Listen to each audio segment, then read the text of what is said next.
तुम्ही या घटनेनंतर जे प्रसंग आला या कुटुंबावर ते साक्षीदार मी आहे भाऊ. खरं तर आपण ग्रामसभाच्या ऐवजी शोकसभा आहे आणि शोकसभामध्ये या कुटुंबावर या कुटुंबाविषयी या कुटुंबावर जे संकट आलेलं आहे त्या संकटावर बोललं पाहिजे. आणि खऱ्या अर्थाने हे संस्थांचे कर्मचारी ते देहांत झाल्यानंतर संस्थांची एक प्रोसिजर आहे. काही यांना 2 ते 3 वर्ष आता कंत्राटी पद्धतीने घेणार आणि नंतर मग परमनंट करणार. मला पालकमंत्री साहेबांना एक विनंती आणि ग्रामस्थ म्हणून आपण सर्वांना एक विनंती राहील का स्पेशली एखादा कायदा करून यांना ताबडतोब कसं परमनंट करता येईल त्या अनुषंगाने आपण सर्वांनी प्रयत्न केले पाहिजे. दुसरा विषय भाऊ त्या चिठ्ठीमध्ये बरोबर आहे, कारण आता पोलीस डिपार्टमेंटने एक सिस्टीम चांगली चालू केलेली आहे. चोर सोडून संन्याशाला फाशी. म्हणजे चोर तिकडं आणि फटके कोणावर पॉलिसीवाल्यावर, फटके कोणावर फुटपाथवाल्यावर. ही मात्र सिस्टीम अगदी सोपी आहे. खरं तर ह्या गोष्टीत आपण मोका लावला पाहिजे. आम्ही ती मागणी केली आहे. साहेब ज्यांच्यावर 2-2 केस आहे मग तो कोणी असू त्याच्यावर लगेच तडीपारीची ऑर्डर केली पाहिजे असा ठराव या ग्रामसभेमध्ये झाला पाहिजे असं मी म्हणतो. मग तो कुणाचाही कार्यकर्ता असो त्याचं काही घेणं नाही. दुसरा विषय सर्व मी पण असेल त्याच्या सर्व नेत्यांना माझी विनंती राहील का जे गुन्हेगार आता या पुढील कार्यक्रम घेतील त्यांच्या स्टेजवर आपण कुणी जायचं नाही हा ठराव ग्रामसभेमध्ये झाला पाहिजे. साहेब म्हणजे विखे साहेब आस्तगावला गेल्यानंतर दहीहंडीच्या दिवशी वापस बोलावलं गेलं त्यांना एका कार्यक्रमासाठी. हे अत्यंत निंदनीय गोष्ट आहे.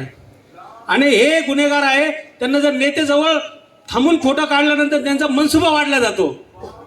असं एक 3-4 दिवसापूर्वी मी एक स्टेटस बघितला, भाई सीडी का नाही सीडी भाई की आहे. म्हणजे हे कोणतं आहे, हे स्टेटस कोणतं आहे. हे करतं साहेब सोशल मीडियावर जे अधिकारी असल आणि अंड्यातले पिल्ल हे जे स्टेटस ठेवते त्यांच्यावर त्वरित कारवाई करा म्हणजे जागेवर दाबल्या जाईल हे आपणास विनंती करतो.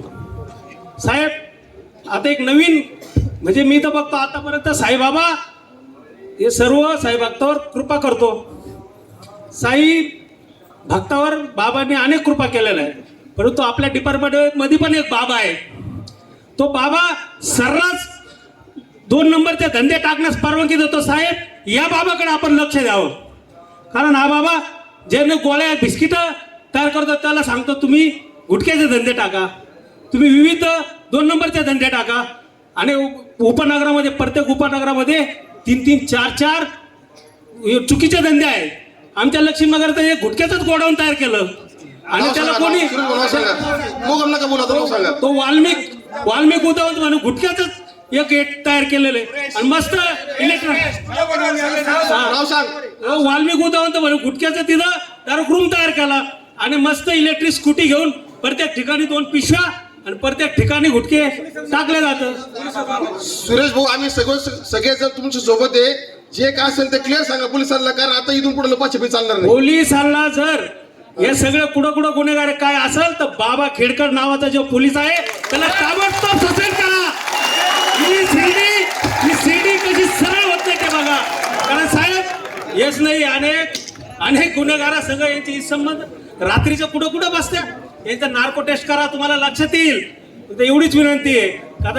कदाचित मी जास्त बोललो असेल परंतु ह्या गोरगरीब या कुटुंबाला आपल्याला न्याय द्यायला पाहिजे. या कुटुंबाला काय मदत होईल सुजातादांनी त्या दिवशी सांगितलं जे असेल वकील असेल व जी मदत असेल आर्थिक ती मी करतो.